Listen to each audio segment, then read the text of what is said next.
Nagesh, the way at one time one was heaving a sigh of relief that the water tank prices have now been, kind of regulated. But then it's back to square one. Your opening comments on this, Nagesh Aras, as to where is the blame? Where do you, park the blame on, where the water tankers are doing as they will with impunity? More than the water tanker, it is more about how the shortfall occurs across the city because it's a supply demand situation. And where BWSSB fails to provide the water tankers will take over, and the demand will actually determine the price.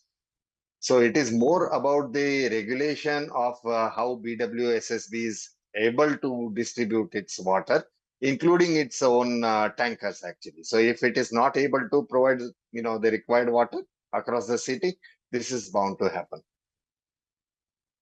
Let me come to Sandeep Aniruddhan. Sandeep, I have read you extensively on this about, look at the nexus which is going on, the tanker mafia, and, the about flouting legal boundaries, particularly in South Bengaluru, illegal bore wells. But look at it this way. I mean, look, whether it happens on the ground or not, the government did try to do its best, in the sense regulate the prices, see to it that they put an embargo on borewells, etc.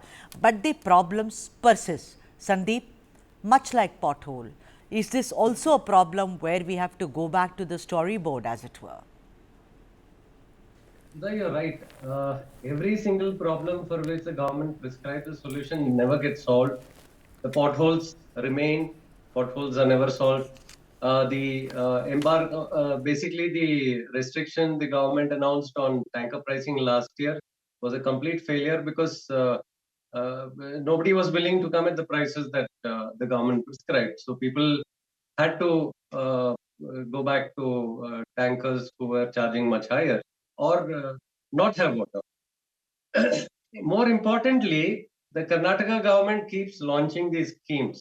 Stage 4 Cauvery water, stage 5 Cauvery water. Now True. they're already talking about stage 6. But the state of stage 5 Cauvery water right now is that in the 110 villages which are surrounding the peripheral areas of Bengaluru, the buildings there are not taking connections, even though the government has launched.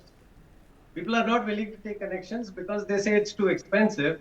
And secondly, there is a scam. Apparently, when the government gave permissions for a lot of buildings, they had already collected water connection charges, but then they are asking those buildings to pay water connection charges once again.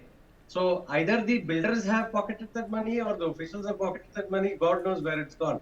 So there are scams after scams after scams. Simple question, stage 5, there are no people picking up the water connections. But where is that water going? The government claims it's bringing so much more water to Bengaluru. Why in the existing pipeline networks where already buildings have connections, why are they not able to give water every day or maybe once in 2 days, maybe twice a week? Why do they have to depend on tankers?